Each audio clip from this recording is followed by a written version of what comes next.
جب امام حسین میدان میں جانے لگے تو جناب زینب بچوں سے کہنے لگی نہ پہلے بھائی نہیں جائے گا، پہلے بھانجے جائیں گے۔ 2 بچے شہید ہوئے۔ حضرت قاسم بن حسن امام حسن کے بیٹے تھے۔ وہ جب میدان میں جانے لگے تو امام حسین نے کہا نہیں بھائی تو نہیں جائے گا، تو میرے بھائی کی نشانی ہے، میں جاؤں گا۔ تو حضرت قاسم بن حسن نے ایک تعویذ کھول کے دیا کہ ابا جی میرے والد نے کہا تھا جب بڑی مشکل آ جائے تو تعویذ کھول کے دیکھنا، تو آج بڑی مشکل آئی ہے تو میں نے تعویذ کھولا ہے، تو یہ دیکھیں کیا لکھا ہے، یہ تو رکا ہے، تعویذ ہے ہی نہیں۔ جب کھول کے دیکھا اس پہ لکھا تھا قاسم اگر حسین پہ کوئی کڑا وقت آ جائے تو بیٹا کے آگے آگے رہنا، اگر کڑا وقت میرے بھائی پہ کبھی آ جائے نا دیکھنا اس کے آگے آگے چلنا، اسے حسن کی کمی نہ محسوس ہو، پائیاں جیا ساک نہیں کوئی جے وچ خار نہ ہوئے۔ سیدنا امام حسین پہلی دفعہ کربلا میں اس وقت روئے جب یہ رکا، آپ نے دیکھا تو فرمایا ٹھیک ہے اگر حسن کی یہ وصیت ہے تو میں نے زندگی میں اگر ان کی ہر بات مانی ہے اب بھی مانوں گا، تمہیں اجازت ہے۔ جناب قاسم بن حسن 16 سال کا جوان جب میدان میں نکلے تو ہائے ہائے پتہ نہیں کہاں سے آ گئی ہے۔ امام قاسم بن حسن جب میدان میں نکلے تو تبری سے لے کر علامہ ابو الاسناد صاحب سب کو پڑھ کے تو دیکھو، 3 دن کی پیاس ہے، شدید آزمائش ہے، دکھ ہیں، تکلیفیں ہیں، پھر بھی پہلی دفعہ جب میدان میں گئے ہیں واپس آئے ہیں 19 لوگوں کو قتل کر کے واپس آئے ہیں۔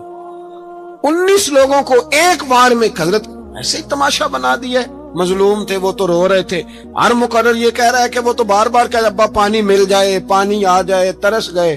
خدا کا خوف کرو، یہ دلیر لوگ تھے، ان کی باتیں آج بھی پڑھ کے دلیری پیدا ہوتی ہے، دلیری پیدا ہوتی ہے، دلیری۔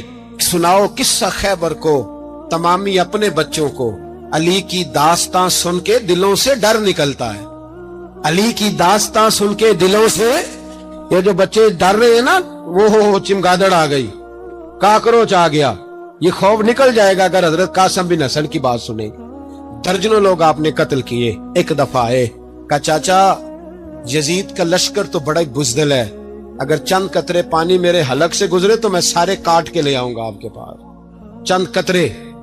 لیکن تھوڑی دیر گزری، عمر بن سعد کہنے لگا اکیلے اکیلے جاؤ گے تو علی کا پوتا ہے، یہ سب کو مار دے گا، اکٹھے جاؤ۔ چاروں جانب سے تیر برسے، ایک تیر لگا آ کے گردن کے پیچھے، بس جناب سیدنا قاسم بن حسن گھوڑے سے نیچے گرے تو جناب زینب حوصلہ کر کے آنسو سمیٹ کے کہنے لگی میں دیکھ رہی ہوں پردے کے پیچھے سے حسین میرے بھائی کا بیٹا گر گیا ہے، جا اسے اٹھا کے لا۔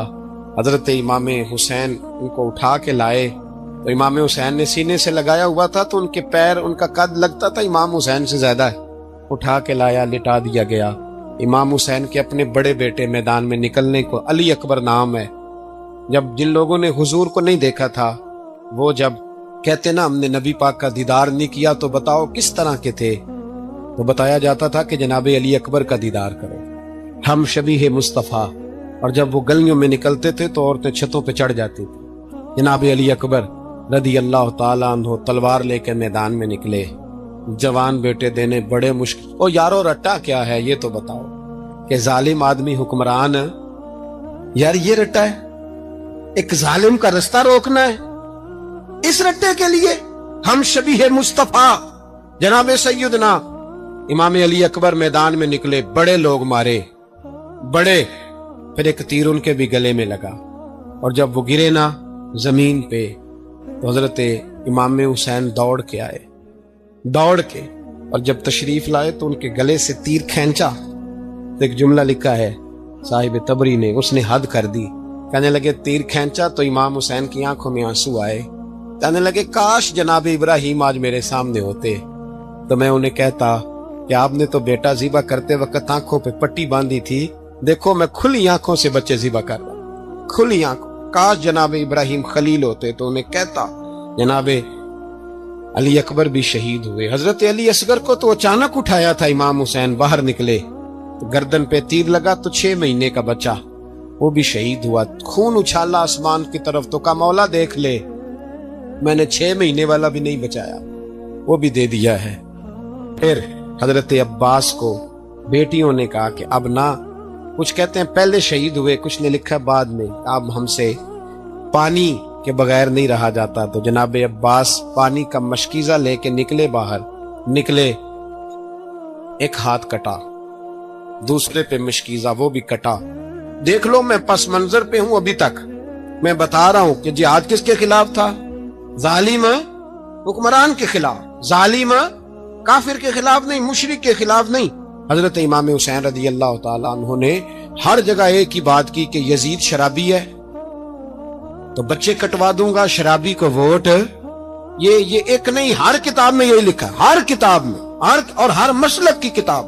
یزید چونکہ مجرے دیکھتا ہے، رنڈیوں کا ناچ دیکھتا ہے، بچے کٹوا دوں گا، اس کے ہاتھ میں ہاتھ۔ امام حسین نے فرمایا چونکہ اللہ کی حدوں کو توڑتا ہے، حقوق اللہ پامال کرتا ہے، حدود اللہ، بچے کٹوا دوں گا لیکن اس کے ہاتھ میں ہاتھ۔ سارا دن خود مجرا دیکھنا اور 10 محرم کو 2 دیگیں بکا کے حسینی بن جانا، سارا سال خود گند مند کرنا، شرابیوں کے ساتھ رہنا اور 10 محرم کو 2 آنسو بہا کے یاد رکھنا۔ میں ہمیشہ کہتا ہوں، پھر کہہ رہا ہوں، جس کے موبائل میں گندے گانے ہیں، گند دیکھتا ہے، شرابی کبابی کا سپورٹر ہے، ووٹر ہے، یا مجرے دیکھتا ہے آتا جاتا ہے، وہ یاد رکھے قیامت میں امام حسین کا ہاتھ ہوگا، اس کا گریبان ہوگا۔ ہم سے نہ رقم ہوں گے قصیدے یزید کے، ہم لوگ تو حسین کے سیرت نگار۔ حضرت عباس بازو کٹا، پھر پانی تو بھر لیا تھا، لا نہ سکے، پھر گردن کٹی تو شہید ہوئے۔ بچوں کی بھی شہادت ہوئی، پر جب ان کا لاشا اٹھایا تو امام حسین کہنے لگے مولا اب نہ حسین کی کمر کمزور ہو گئی ہے، اب کمزور ہو۔ اور بھائی ایک میت ہو جائے تو 4-5 دن تو پوری آنکھیں نہیں کھلتی، کیسا جری خاندان ہے۔ تھوڑی دیر گزری تو امام علی مقام نے پٹکا باندھا، سر پہ دستار باندھی، مولا علی کی تلوار پکڑی، نبی پاک کا امامہ باندھا اور گھوڑے پہ سوار ہوئے تو کہنے لگے زینب گھر تیرے حوالے اور میں اللہ کے حوالے، گھر تیرے حوالے اور میں۔ اور پھر امام حسین نکلے، امام علی مقام نکلے۔ راوی کہتے ہیں کہ یہ جلوہ پہلے بھی بڑے سونے تھے، پر آج جو رنگ دیکھا وہ کبھی نہیں دیکھا۔ کیا انداز تھا، جدھر جاتے نعرہ لگاتے تو حد ہو جاتے۔ اتنے لوگ امام حسین نے کاٹے، اتنے کاٹے، پھر واپس پلٹ کے آئے اور کہنے لگے زینب ذرا پردے کے پیچھے سے دیکھ تو صحیح میری بہن، ان بزدلوں کو جرت ہی نہیں ہو رہی حسین کے مقابلے میں آنے، ایک دوسرے کو دھکا دیتے، تو جا تو جا۔ پھر اکٹھے وار ہوئے۔ یہ کون ہے کٹا ہوا، لباس ہے پھٹا ہوا، یہ بال یقین حسین ہے، نبی کا نور عین ہے۔ پھر چاروں جانب سے تیر برسے تو امام علی مقام چونکہ نماز کا وقت ہو گیا تھا، اترے گھوڑے سے، خون بہ رہا تھا، گرم ترین ریت سے تیمم کیا، سر سجدے میں رکھا، اور جب شمر آپ کی گردن کاٹنے لگا تو کہنے لگے ٹھہر جا ذرا رب سے ایک بات کر لینے دے۔ اور پھر بولے امام حسین، کہنے لگے مالک تو اب بتا کہ حسین سے راضی ہے کہ ناراض ہے، تو بتا۔ تو پھر ایک آواز آئی، یا ایتھا النفس مطمئنہ ارجعی الی ربک راضیۃ مرضیہ، فرمایا نفس مطمئنہ واپس آ جا، تو اللہ سے راضی ہے، اللہ تجھ سے راضی۔ امام حسین وہاں شہید ہو گئے۔ اب یہ قافلہ امام حسین کا سر کاٹ، ذرا دیکھنا غور کرنا، سر کاٹ کے نیزے پہ رکھا ہے، جسم کربلا میں پڑا ہے، عورتوں کو گھوڑوں پہ بٹھا کے لے جایا گیا یزید کے دربار میں۔ یزید پہلے عبید اللہ ابن زیاد نے بدتمیزی کی، پھر یزید نے کی۔ سعودی عرب کا ایک مولوی بول رہا تھا، سعودی عرب کا، ان سے بھی بڑا عشق ہے، جس نے تقریر سننی ہو میرے پاس ہے۔ ہمیں لوگ مشورے دیتے ہیں کہ جو یزید کو اچھا کہے اور حسین کو باغی کہے اس کو ہم امام مان لیں، اس بے شرم بے حیا کو جو نبی پاک کے گھرانے کے بارے میں بکے اسے امام۔ سعودی عرب میں مسجد نبی میں درس دینے والا جس نے تقریر سننی ہو میرے پاس ہے، وہ کہتا ہے یزید تو بڑا اچھا آدمی تھا، اس نے تو بڑی خدمت کی، تو میں نے اسے کہا رشتہ داری کر لیا یزید کے ساتھ، قریب ہو جا۔ شرم نہیں آتی؟ آج بھی نبی پاک کا دل دکھاتے ہو، حیا نہیں آتی، خیال نہیں آتا؟ اور لوگ گھر میں بیٹھ کے باتیں کرتے ہیں، کہتے ہیں جی جو بیت اللہ میں ہو وہ بھی برا ہو سکتا ہے۔ بیت اللہ میں تو 360 بت بھی تھے، وہ اچھے تھے۔ مدینے میں تو 360 منافق بھی رہے، پوری سورہ منافقون نازل ہوئی، وہ اچھے تھے۔ عجیب تماشا بنا دیا لوگوں نے مذہب کا۔ کہتا یزید نے تو بڑی خدمت، تو عبید اللہ ابن زیاد نے قتل کیا۔ بے شرمو، اگر عبید اللہ ابن زیاد نے بھی قتل کیا تھا تو حکومت کس کی تھی؟ تو پھر یزید نے عبید اللہ ابن زیاد کو سزا کیوں نہیں دی، بلکہ ایک جگہ 2 گورنریاں دی اس کو، یہ حال کیا؟ بلکہ سنو کہ یزید چھڑیاں مار رہا تھا، چھڑیاں امام حسین کے لبوں پہ، تو نعمان بن بشیر صحابی تھے، بول پڑے، کہنے لگے او یزید بدبخت، ہاتھ پیچھے اٹھا، مجھے اللہ کی عزت کی قسم میں نے سینکڑوں بار نبی پاک کو ان ہونٹوں کو چومتے دیکھا ہے۔ حضرت جناب زینب عورتوں کے مجمع میں پیچھے ہو کے بیٹھی ہیں، یزید کے پاس جب پہنچا لشکر تو یزید کہنے لگا دیکھو اللہ نے مجھے عزت دی اور میرے مخالفوں کا کیا حال ہوا، تو بی بی زینب بول پڑی، اتنے صدمے سہے پر آواز توانا ہے، جاندار ہے، جاندار، ہمارا کسی بندے سے جائیداد کا رٹا نہیں، ہم تو چاہتے ہیں امت اکٹھی ہو جائے، لیکن جو بندہ نبی پاک کی ماں کو دوزخی کہے، حضور کے باپ کو جہنمی کہے، یزید کو امیر المومنین کہے، اس کے ساتھ اتفاق رائے کر لیا جائے، یہ مذہب ہماری سمجھ میں نہیں آتا، بالکل نہیں آتا، قطعاً نہیں ہماری سمجھ میں آتا، کیسے اتحاد کر لیا جائے؟ یہاں تو میرے بھائی جو ہمارے ابا کا مخالف ہو اس سے اتحاد نہیں ہوتا، اور جو نبی پاک کے والد کو دوزخی کہے اس سے اتحاد ہو جائے۔ کہتے ہیں جی اتنی فرقہ واریت ہو گئی، ہم کس مسجد میں جاؤں؟ 60 پارٹیاں پاکستان میں رجسٹرڈ ہیں جو الیکشن لڑتی ہیں، کبھی کسی بندے کو ٹینشن نہیں ہوئی کہ کس کے پاس جائیں کس کے پاس نہ جائیں، کبھی نہیں کو بولا کہ اب وہ بھی کھڑا ہو گیا، وہ بھی، کوئی ٹینشن نہیں۔ مذہب کی باری ٹینشن ہو جاتی ہے، اتنا بڑا مذہب ہوتا ہے بھائی، غلط بندے بھی آ ہی جاتے ہیں بیچ میں، تھوڑا پہچان کے چلنا پڑتا ہے صحیح کون ہے اور غلط، اور یہی تو ہمیں امام حسین نے بتایا ہے کہ مذہب کے اندر ہی تم نے شناخت کرنی ہے کہ بندہ ٹھیک کون ہے اور بندہ غلط، یہی تو کربلا ہے، یہی تو امام حسین نے بتایا، کفر اسلام نہیں، حق اور باطل۔ تو سمجھیے گا حضرت سیدہ زینب نے جب سنا نا کہ یہ کہہ رہا ہے کہ مجھے اللہ نے عزت دی، تو جناب زینب بولی، نعمان بن بشیر کہتے ہیں بی بی بولی، اتنے صدمے ہیں پر جناب زینب بولی اللہ اکبر، اس انداز میں بولی کہ پہلے قرآن مجید کی آیت پڑھی، کہنے لگی وَتُعِزُّ مَن تَشَاءُ وَتُذِلُّ مَن تَشَاءُ بِيَدِكَ الْخَيْرُ إِنَّكَ عَلَىٰ كُلِّ شَيْءٍ قَدِيرٌ، اور پھر کہنے لگی یزید تو بکتا ہے، کہتا ہے کہ تو عزت والا ہو گیا، یہ تیری حکومت ہے، 4 دن گزرنے دے، تجھ پہ کوئی لعنت بھی نہیں برسائے گا، اور میرے بھائی کا قیامت تک ممبروں میں اور خطبوں میں ذکر ہوا کرے گا، وقت گزرنے دے۔ جب جناب بی بی زینب بول رہی تھی تو حضور کے ایک نابینا صحابی پاس بیٹھے تھے، جناب نعمان بن بشیر کا ہاتھ ہلایا، ہلا کے کہنے لگے کیا علی آ گئے؟ تو علی کی آواز لگتی ہے، جبریل امی بول رہے ہوں جیسے، حکمت کے گوہر رول رہے ہوں جیسے، دربار دمشق میں بی بی زینب کا خطاب، منبر پہ علی بول رہے ہوں جیسے۔ میرے بھائی بس کربلا والا قافلہ تو مدینے پہنچ گیا، 3 سال یزید نے حکومت کی، شرابیں عام ہو گئی، مکے پہ حملہ ہوا، خانہ کعبہ کا غلاف جلا، مدینے پہ اس نے حملہ کیا، 3 دن مسجد نبوی میں اس نے گھوڑے باندھے، مسجد نبوی میں صحابہ کو نکال کے اپنا اس نے امام مقرر کیا، لیکن پھر امت نے اسے قبول نہ کیا، پھر وہ رسوا ہوا اور آج تک وہ رسوا ہے، لیکن امام حسین کا نام کل بھی زندہ تھا اور آج بھی۔ درس یہ ہے، پیغام یہ ہے، پیغام یہ ہے، یاد رکھو موت تیزی سے آ رہی ہے، ہمارے ساتھ والے دائیں بائیں والے سب چلے گئے، اسی طرح نمبر لگے گا، ایک دن اعلان ہوگا، ضمیر کے قیدی بن کے زندگی نہ گزارو، بالکل نہ گزارو، یہ تھوڑی سی زندگی ہے، دنیا سجن المومن، حق بات کرو، حق پہ ڈٹنا سیکھو، دین سمجھو، خبردار رسول پاک صلی اللہ علیہ وسلم کے دین میں ظالم، جابر، فاسق، فاجر کی کوئی گنجائش قطعاً نہیں ہے۔ اپنے آپ کو سمیٹو، اپنے آپ کو سنبھالو، دین میں اپنا کردار ادا کرنے کی کوشش کرو۔ دین طلب کرتا ہے ہم سے کہ ہم نے دین کو کیا دیا ہے۔ امام حسین نے سارا گھرانہ دین کے لیے دے دیا۔ ہمارا جو بچہ کسی کام کا نہیں رہتا اسے مدرسے داخل کراتے۔ ہم نے دین اتنا کمزور کر دیا ہے کہ عالم اگر شور نہ کریں،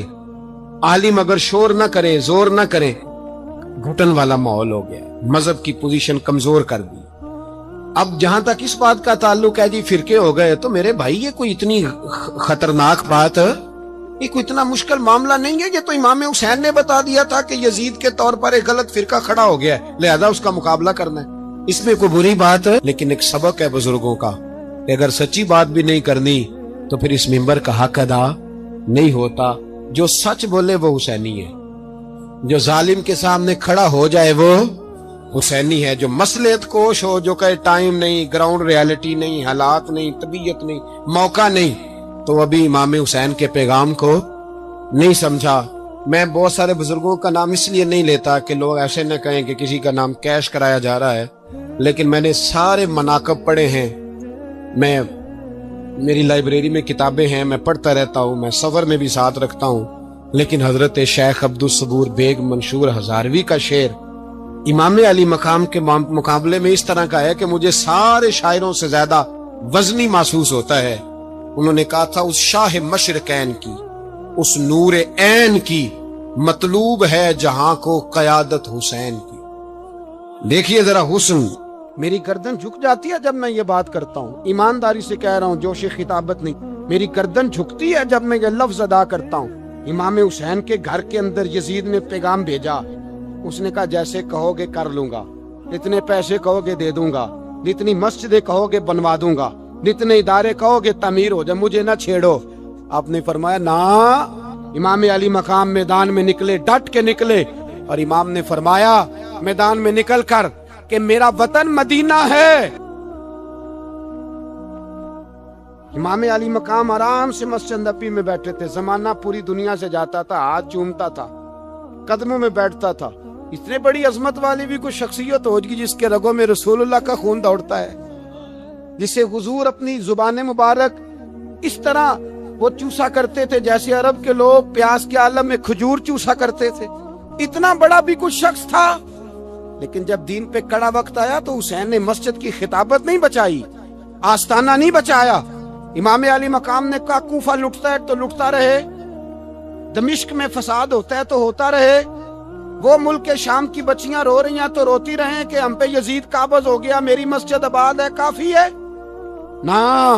امام حسین نکلے اور نکل کے کہنے لگے جنت البقیع والی جگہ پہ کھڑے ہو کہ یا رسول اللہ میں جا رہا ہوں اور آپ کے لیے جا رہا ہوں، اس لیے کہ مجھے اس شام کو بچانا ہے جس شام میں رسول اللہ کا کلمہ پڑھنے والے لوگ بستے ہیں، مجھے کوفہ دمشق مصر کے لوگوں کو بچانا ہے۔ نانا تیرے کرم کے خزینے کی خیر ہو، میں جا رہا ہوں تیرے مدینے کی خیر ہو۔ نکل کھڑے ہوئے امام علی مقام، میدان میں نکلے، کس کے خلاف؟ بولے کون تھا یزید؟ مسلمان تھا، اس وقت تک تو سب نے مسلمان لکھا ہے، جس نے کافر کہا شہادت امام حسین کے بعد کہا، جرم کیا تھا؟ میری گردن جھک جاتی ہے جب میں یہ بات کرتا ہوں، ایمانداری سے کہہ رہا ہوں، جوش خطابت نہیں، میری گردن جھکتی ہے جب میں یہ لفظ ادا کرتا ہوں۔ امام علی مقام اس شخص کے خلاف نکلے، سارے خطبے امام حسین کے پڑھ کے دیکھو، امام حسین نے فرمایا یزید شرابی ہے، شرابی مسلمانوں کا حکمران ہو سکتا؟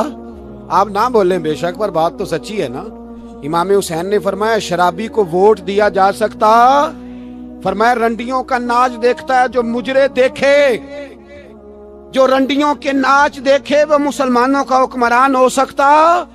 امام حسین میدان میں نکلے اور 18 سال کے علی اکبر سے لے کر 6 مہینے کا علی اصغر دے دیا، لیکن شرابی کو برداشت، بے حیا کو برداشت تو میں کیسے کرتے؟ دوستی قاتل سے بھی، مقتول سے یارانہ بھی، اپنی جیب سے فلیکسیں چھپوا کے ظالموں جابروں بدماشوں کو ووٹ دیتے ہو۔ امام حسین کو تیری دیگ کی ضرورت ہے جو تو 10 محرم پہ پکاتا ہے، چاولوں کی ضرورت ہے جو تو نے 9 محرم کو پکائے، ان کو اس بریانی کی حاجت تھی جو تو نے پکائی ہے۔ میرے گھر میں فلاں MNA MPA صاحب آ گئے تھے، امام حسین کے گھر کے اندر یزید نے پیغام بھیجا، اس نے کہا جیسے کہو گے کر لوں گا، جتنے پیسے کہو گے دے دوں گا، جتنی مسجدیں کہو گے بنوا دوں گا، جتنے ادارے کہو گے تعمیر ہو جائے، مجھے نہ چھیڑو۔ آپ نے فرمایا نا، مسجد مدرسے اس وقت آباد رہتے ہیں جب حکمران صحیح ہوتے ہیں، اور جب حکومتیں غلط ہوتی ہیں تو پھر مساجد آباد، پھر مدارس کی آباد کاری ہو ہی نہیں سکتی۔ میں دین میں نیا رکھنا کھول دوں؟ امام علی مقام کھڑے ہوئے، پر میں کیا کروں؟ حکومت کیا کروں؟ حکومت سے کیا کہوں؟ اگر میری ملت کے اپنے جوان کے موبائل میں رنڈیوں کا ناچ ہو تو 10 محرم کو تو امام حسین کربلا میں تڑپ جاتے ہوں گے۔ اگر 9-10 محرم کو جو نکلا امام علی مقام کی بات کرنے کے لیے، وہ نوجوان اگر سگریٹ کا، شراب کا، بدماشی کا عادی ہو تو حضرت علی اصغر کہیں گے نا میری قربانی کا کیا بنا؟ وہ تو نکلے تھے عریانی اور فحاشی کے خلاف، اور اگر ملت کا جوان روز چوک میں کھڑے ہو کے لڑکیوں کو تاڑتا ہو تو حضرت علی اکبر تو اپنی قبر میں روتے ہوں گے کہ یہ اس قوم کے لیے جان دے دی جو آج یزیدی طریقوں پہ عمل کر رہی ہے، جو ساری رات گند دیکھ کے سوتی ہے، جو ساری رات بے حیائی، فحاشی اور عریانی میں لگی رہتی ہے، ان لوگوں کے لیے جان دے دی۔ اتنا ظلم ان شہیدوں کے ساتھ، اور 10 محرم کو دیگ پکا کے کہتا ہے میں امام حسین کا ماننے والا ہوں، میں امام علی مقام سے پیار کرنے والا ہوں۔ نہ بھائی، نہ دو رنگی چھوڑ کے یک رنگ ہو جا، سراسر موم ہو جا یا سنگ ہو جا، امت مسلمہ کو بیدار ہونا پڑے گا۔ امام علی مقام میدان میں نکلے، ڈٹ کے نکلے، اور امام نے فرمایا میدان میں نکل کر کہ میرا وطن مدینہ ہے، میرا وطن مدینہ ہے، پر مدینہ بعد میں، رسول اللہ کا دین پہلے۔ تو پاکستان کی بات کرتا ہے؟ امام علی مقام نے فرمایا مدینے کی شریعت بعد میں، رسول اللہ کا دین پہلے، اور تیرے تو بچے عام سے ہیں۔ امام حسین نے فرمایا میری گود میں جو بچے ہیں وہ رسول اللہ کے نواسے ہیں، پر بچے بعد میں، نبی پاک کا دین پہلے۔ آپ نے فرمایا تیری بیٹی بڑی باوقار ہوگی، اس کی بڑی عزت ہے، تو کہتا ہے بیٹی کی وجہ سے بلیک میل ہو گیا، لیکن جو شان خدا نے حسین کی بیٹی کو عطا فرمائی، جن بچیوں کا سر کا بال ننگا ہو جائے، سر کا بال ننگا ہو جائے، تو امام شورانی فرمایا کرتے تھے اگر مدینے میں کسی سید زادی کے سر کا بال ننگا ہوتا تھا تو سورج اپنا منہ چھپا لیا کرتا تھا، سورج چھپ جاتا تھا بادلوں کی اوٹ میں، اور مدینے والے سمجھ لیتے تھے کہ گھر میں کام کرتے کرتے کسی سید زادی کے سر کا کوئی بال ننگا ہو گیا۔ ان شہزادیوں کا اتنا وقار، اور امام علی مقام نے فرمایا بیٹیوں کی فکر بعد میں، رسول اللہ کا دین پہلے رسول اللہ کا دین۔ قوم مذہب سے ہے، مذہب جو نہیں تم بھی نہیں۔ یاد رکھ میرے بھائی، امام علی مقام رضی اللہ تعالیٰ عنہ نے میدان میں نکل کر پہلے مذہب کی بات کی، اور آج دین نبی دا وانگ یتیمہ رووے تے کرلاوے تے آکھے میں کتھوں لبا عمر بہادر، میں کتھوں لبا عمر بہادر جیڑا مینوں سینے لاوے۔ معصوم بچے، معصوم، آج تک کدھر ہے تمہارا اقوام متحدہ؟ بلاؤ نا اسے۔ بھیک مانگتے پھرتے ہو، کافروں سے بھیک مانگتے ہو۔ بچہ شام کو گھر نہ آئے تو ماں دروازے پہ نظر لگا کہتی بیٹے ٹائم پہ آ جایا کر، مجھے نیند نہیں آتی، وقت پہ۔ برما کی اس ماں سے بھی جا کے پوچھو جس کا بچہ پلٹ کے آئے کوئی نہیں، آیا ہی نہیں، اس سے بھی پوچھو۔ بچے نے آدھی رات کو روٹی مانگ لی تو فالج زدہ ماں، اس کو فالج تھا، وہ رینگتی ہوئی اٹھی اور اس نے اپنے لال کو روٹی پکا کے دی۔ باپ کہتا رہا چل چھوڑ، سو جا بیٹے تیری اماں۔ اس نے کہا نہیں مجھے نیند نہیں آتی، بیٹا بھوکا ہے۔ اس ماں سے بھی کبھی پوچھ، اس ماں سے جو بنگلہ دیش کے خیمے میں بیٹھی ہے، تو بی بی سی لندن کا رپورٹر کہتا ہے کہ تیری خواہش کیا ہے؟ کہتی کوئی بھی نہیں، چلو 2 دن کے بعد ہی صحیح میرے بیٹے کو ایک روٹی دے جایا کرو، روٹی مانگتا ہے مجھ سے، میں کدھر سے لاؤں؟ یہ لوارث قوم ہے، میں حکمران سے جا کے بات کروں؟ جب میرا اپنا نمازی مسلمان کہتا ہے پہلے پاکستان کے بچے تو پال لو، میرے بھائی تجھے خبر ہی نہیں۔ یہ تو جانا تو کبھی گنبد خضرا پہ، تو میرے مصطفیٰ نے فرمایا من ازا مسلم فقد ازانی، فرمایا جب میرا مسلمان تکلیف میں ہوتا ہے تو میں گنبد میں تکلیف میں ہوتا ہوں، مجھے درد ہوتا ہے، مجھے اذیت ہوتی ہے۔ پوچھ جا کے محبوب پاک سے، میرے عزیز کسی کو غم ہی نہیں ان لوگوں کا، کسی کو پرواہ ہی نہیں، کچھ سوچتا ہی نہیں ان کے بارے میں۔ میں اپنے گھر میں مست ہوں، آپ اپنے گھر میں مست ہیں۔ میرے رسول اللہ کی امت لٹ گئی ساری، جگہ جگہ تباہی، 1 انچ دھرتی پر زمین ایسی نہیں جو کافر کی اور خون بہتا ہو۔ ایک ریمن ڈیوس امریکی کتا یہاں بند تھا مسلمانوں کے قتل میں، انہیں اپنی قوم کی اتنی فکر تھی وہ راتوں رات چھڑا کے لے گئے، لیکن میری اور تیری بہن عافیہ صدیقیہ سالوں سے بند ہے۔ تڑپ کے پوچھا ہے مسلمانوں نے کہ اس کی غلطی تو بتاؤ، اس کا قصور نہیں پر وہ بند ہے، کوئی نہیں بات کرنے والا، کوئی نہیں۔ مسجد جانے، جمعہ تو پڑھانا ہے، اس میں غرض نہیں، درد ہے کہ نہیں کہ اس میں تو اتنا پتہ ہے کہ گھنٹے تقریر ہے کرنی ہے۔ پیر صاحب صبح سے شام تک تعویذ لکھتے، سیاستدان صبح سے شام تک جنازہ بھی تب پڑتا ہے کہ مجھے ووٹ ملے گے۔ تاجر کہتا ہے بس دکان چلنی چاہیے، مر جائے میری طرف سے ساری دنیا، بس کرو، اس خول سے باہر نکلو۔ اے نوجوان مسلم، کبھی یہ تدبر بھی کیا تو نے، وہ کون سا گردوں ہے جس کا ہے تو ایک ٹوٹا ہوا تارا؟ تو نے سوچا ہی نہیں کبھی، تجھے کبھی خبر ہی نہیں ہوئی کہ یہ کس قدر بڑا کام تھا؟ میرے رسول پاک صلی اللہ علیہ وسلم کے غلاموں جاگو۔ جاؤں حضرت سعد بن ابی وقاص کے پاس، قادسیہ کی جنگ ہو رہی تھی، کافر بلا رہا تھا، آؤ اگر کوئی ہے تو آؤ، آؤ مقابلے میں۔ حضرت سعد بن ابی وقاص نے گھوڑے دوڑا دیے، دشت تو دشت ہیں، صحرا بھی نہ چھوڑے ہم نے، بحر ظلمات میں دوڑا دیے گھوڑے ہم نے۔ حضرت سعد بن ابی وقاص نے گھوڑے دوڑائے، آگے دریا آ گیا، کوئی پل نہیں، کوئی شے نہیں، اسلام کی عزت کا سوال ہے۔ حضرت سعد بن ابی وقاص نے ہاتھ اٹھائے اور کہا اے اللہ، اگر تو موسیٰ کی نافرمان قوم کو رستہ دے سکتا ہے تو ہمارے دلوں کو جانتا ہے، ہم تو اپنے رسول کے فرما بردار غلام ہیں۔ آنا مہربانی کر کی، اگر تو نے دل مسلم کی دل جوئی نہیں تو ہمیں تانا دیں گے بت کے مسلم کا خدا کوئی نہیں۔ کہا اے اللہ مہربانی فرما، اگر تو حضرت وَإِذْ فَرَقْنَا بِكُمُ الْبَحْرَ فَأَنْجَيْنَاكُمْ وَأَغْرَقْنَا آلَ فِرْعَوْنَ، اگر تو حضرت موسیٰ کی قوم کے لیے دریا پھاڑ سکتا ہے تو ہم تو نبی پاک کے غلام ہیں۔ صحابہ کہتے ہیں جناب سعد نے دعا مانگی تو دریا نے رستہ عطا فرما دیا۔ یار تو دعا بھی نہیں مانگتا؟ حضور نے فرمایا دعا صلاح المومن، دعا مومن کا ہتھیار ہے، تو نے یہ بھی چھوڑ دیا ہے۔ اب تو باتیں کر کے، تبصرے کر کے، ٹی وی دیکھ کے، اپنی رائے قائم کر کے، کومنٹس کر کے سو جاتا ہے، یہ بھی سوتا خشک ہو گیا، تو دعا تک نہیں مانگتا۔ فرماتے ہیں دعا مانگی تو دریا نے رستہ دیا، اور جب اس کنارے نکلے تو حضرت سعد کہنے لگے کسی کی کوئی شے تو نہیں رہ گئی دریا میں، کوئی چیز تو نہیں رہ گئی؟ ایک صحابی کہنے لگے پیالہ رہ گیا ہے، تو حضرت سعد فرمانے لگے دریا ہمارا پیالہ واپس نہیں کر دیتا؟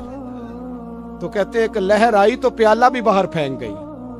او بھائی، ہم اسی رسول کا کلمہ پڑھتے ہیں جن کا حضرت سعد بن ابی وقاص نے کلمہ پڑھا تھا، اور کسی جگہ میرے نبی پاک نے نہیں فرمایا اللہ صحابی کی سنے گا بعد میں آنے والوں کی نہیں سنے گا، کسی جگہ نہیں کہا۔ پر تو کشکولے دعا بھی نہیں اٹھاتا، مصیبت میں بھی اب یاد خدا ہم کو نہیں آتی، دعا منہ سے نہ نکلی، جیبوں سے عرضیاں نکلی، تو یہ کام بھی نہیں کرتا۔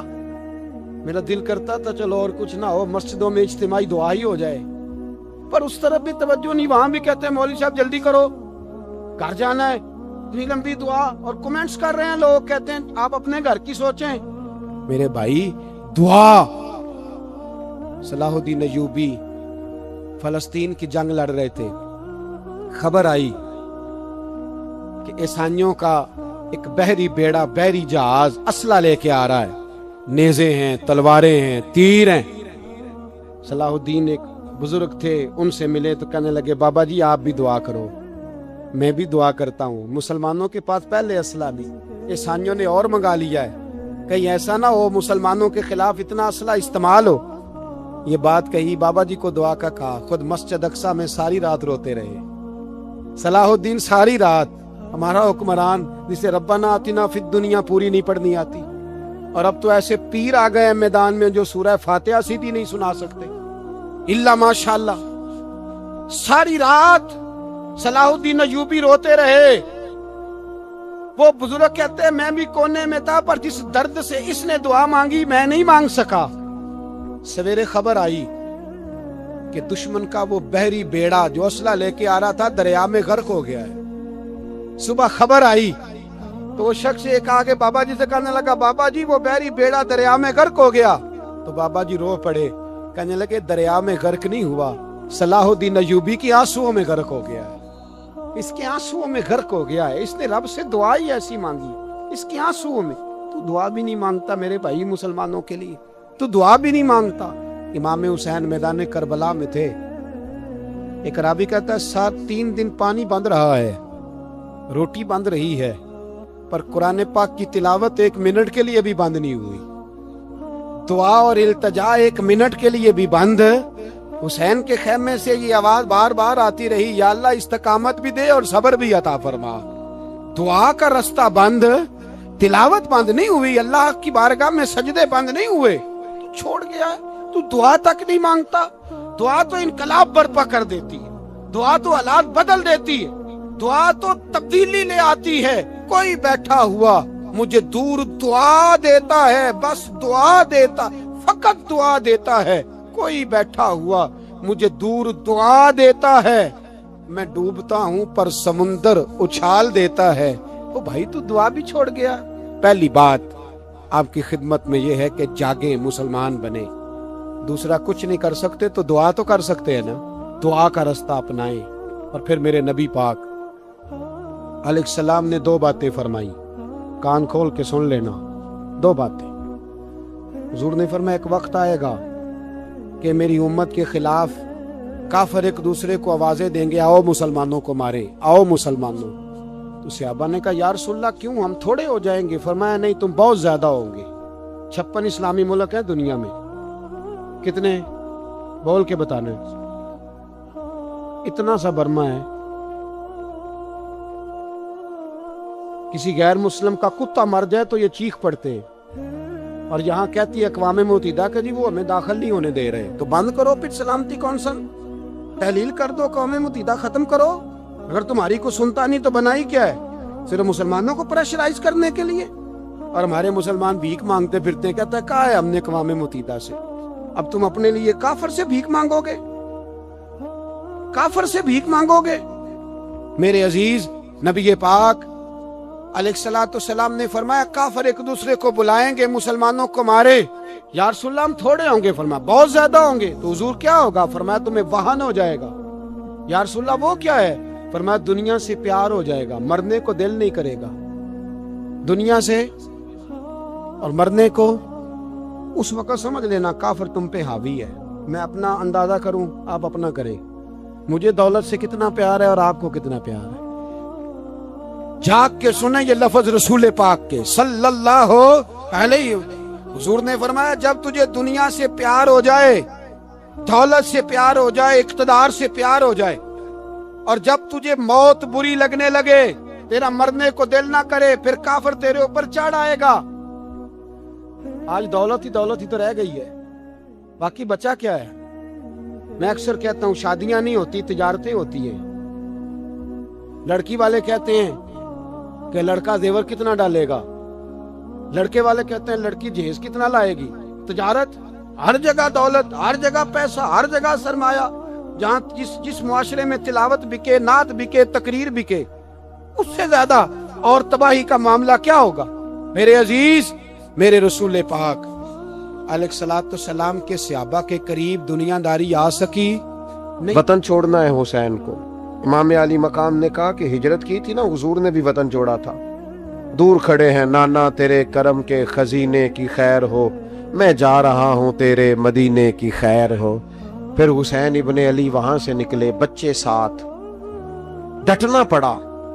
بھوک پیاس, بچوں کا ساتھ, پھر بچوں کی شہادتیں, یہ ساری چیزیں انسان کو کمزور کر دیتی ہیں نا. لیکن جس کی شان بڑی ہوتی ہے اس کی آزمائش بھی بڑی ہوتی ہے. چھوٹی چھوٹی باتوں سے گھبرا جانے والی امت, ذرا ذرا سی بات پر پریشان ہو جانے والے لوگ, لڑکھڑاتے قدم, الجھے خیالات, بے چینیاں, بے قراریاں, بہتے آنسو, اور ہر وقت مظلومیت کا اظہار کرتی قوم اگر اپنے قدموں پہ کھڑا ہونا چاہتی ہے, امت اگر پھر سے امت سازی چاہتی ہے, امت اگر کھڑے ہو کے اور اللہ کی عطا پر راضی رہ کر اپنی زندگی گزارنا چاہتی ہے, ایک ہی فارمولہ ہے, اس قوم کو امام حسین کی سیرت سے آگاہ کر دو. اس امت کو نبی پاک کے شانوں والے نواسے کی عظمتیں بتا دو. یہ جو لوگ سہمے ڈرے سے, پریشان سے, کمزور سے,